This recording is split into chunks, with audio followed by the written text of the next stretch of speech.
11일 오후 한 총격범이 17명이 탑승한 애틀랜타 시내의 공공버스를 납치하여 버스 운전사의 머리에 총을 겨누고 승객 1명을 쏴 죽이는 사건이 발생했습니다. 수사 당국에 따르면 귀넷 카운티 버스가 애틀랜타 시내에서 승객을 태워 이동 중 승객 1명이 총을 꺼내 다른 승객과 말다툼을 벌인 것으로 전해졌습니다. 이후 총을 든 승객이 다툼을 벌인 승객에게 총격을 가한 뒤 버스 기사에게 총을 겨누고 다른 곳으로 버스를 이동시키라고 명령했습니다.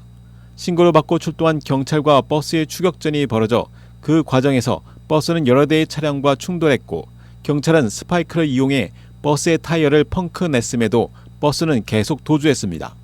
추격전은 한 경찰관이 버스 엔진룸에 총을 쏴 버스 운행이 중단되며 끝났습니다. 총격범으로 알려진 39세 조셉 그리어는 즉시 체포되었고 그리어의 총에 맞은 승객은 사망 선고를 받았습니다. 총격범 그리어는 과거 19번이나 체포된 적이 있는 중범죄자인 것으로 전해졌습니다. 윈TV 뉴스투데이입니다.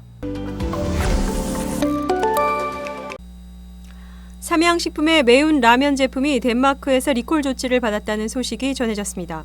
12일 삼양식품은 BBC 방송의 보도를 인용하여 핵 불닭 볶음면 등 일부 매운 라면 제품이 덴마크에서 리콜되었다고 밝혔습니다. 삼양식품은 현지 규정을 철저히 검토하고 이에 따라 대응할 계획이라고 전했습니다. 삼양식품 관계자는 리콜 사유에 대해 설명하면서 해당 제품의 품질에 문제가 있어서가 아니라 덴마크 식약처가 제품이 너무 매워 문제를 일으킬 가능성이 있다고 판단해 자체적으로 리콜을 결정한 것으로 알고 있다고 말했습니다. 그는 또한 이 같은 이유로 리콜을 받은 것은 이번이 처음이라며 우리는 앞으로 현지 규정을 면밀히 조사해 이에 맞춰 대응할 계획이라고 덧붙였습니다. 앞서 BBC는 11일 덴마크 당국이 삼양식품의 핵 불닭볶음면 등을 리콜하고 소비자들에게 해당 제품을 폐기할 것을 권장했다고 보도했습니다. 덴마크 당국이 이 라면의 어떤 성분 때문에 리콜 조치를 내렸는지는 명확하지 않다고 전해졌습니다. 불닭볶음면은 세계적으로 인기를 끌고 있으며 특히 미국에서는 품절 사태가 발생할 정도로 인기를 얻고 있습니다.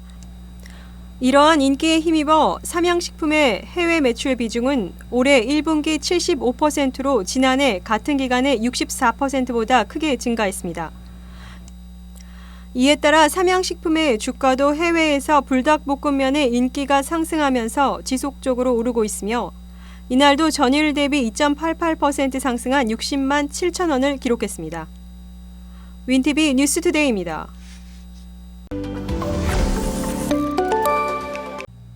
유튜브 채널 렛츠겟 매그네틱을 운영하는 제임스 케인, 바비 아고스티니 부부가 뉴욕 인근 공원 내 호수에서 자석 낚시를 하던 중 진흙 속에 파묻힌 금고를 건져냈습니다.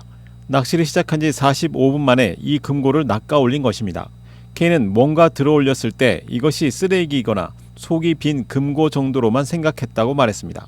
그러나 금고 안에는 10만 달러의 현금 뭉치가 들어있었다고 덧붙였습니다.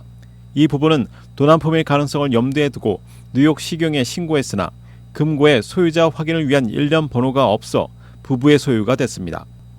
조폐인쇄국은 훼손된 화폐 보존 상태에 따라 화폐 복원율이 51% 이상일 경우에는 원래의 금액만큼 보상하는 것으로 알려졌습니다. 윈TV 뉴스투데이입니다. 올해 전 세계 항공업계 매출과 승객 수가 사상 최대가 될 것이란 전망입니다. 국제항공운송협회는 올해 항공사들이 50억 명의 승객을 수송해 9,960억 달러의 매출을 기록할 것으로 예측된다고 밝혔습니다. 팬데믹 이전 연간 최대 승객은 45억 명입니다. 총 비용 또한 9,360억 달러로 전년 대비 9.4% 증가해 사상 최고치를 보일 것으로 내다봤습니다. 따라서 올 세계 항공사들의 영업이익은 600억 달러, 순이익은 300억 달러를 기록할 것으로 예상했습니다. 그러나 기록적인 비용 상승과 더불어 올해 투자 자본 수익률이 평균 자본 비용보다 낮은 5.7%로 추정돼 업계 전망은 흐린 편이라고 AFP 통신은 전했습니다. 윈TV 뉴스투데이입니다. 일리노이에서는 7월 1일부터 서류 미비 이민자도 운전면허증을 취득할 수 있게 됩니다. 프리스커 주지사는 모든 사람이 운전면허증을 취득할 수 있도록 하여 차별을 없애고 도로를 안전하게 만들 것이라고 발표했습니다. 표준 운전면허증 신청자는 임시 방문자 운전면허증 신청과 동일한 절차를 따라 신청할 수 있으며 리얼 아이디를 제외한 일리노이 주민과 동일한 운전면허증이 발급됩니다. 이번에 개정된 법안은 소셜미디어 인플루언서 자녀를 둔 부모로부터 아동을 보호하는 내용도 담겼습니다. 이 법안에는 부모가 자녀의 초상권으로 수입을 얻는 경우 자녀를 위한 신탁기금을 마련하도록 규정했습니다. 또한 이 법은 아동이 18세가 되면 자신이 출연했던 콘텐츠의 삭제를 요청할 수 있습니다. 개정된 법안에는 프리랜서 근로자 보호법을 통해 위협, 협박, 징계, 괴롭힘, 차별로부터 계약자를 보호하는 내용도 담겨 있습니다.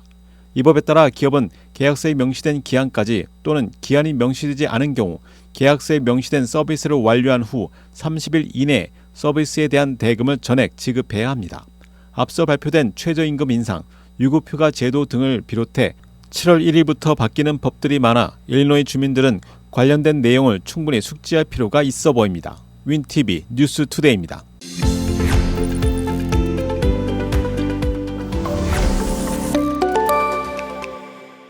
시카고 한인동포 일간지 한국일보는 전자신문으로도 배포됩니다. 시카고 한국일보 무료 신문은 가까운 한인식당이나 마켓에서 볼 수 있습니다.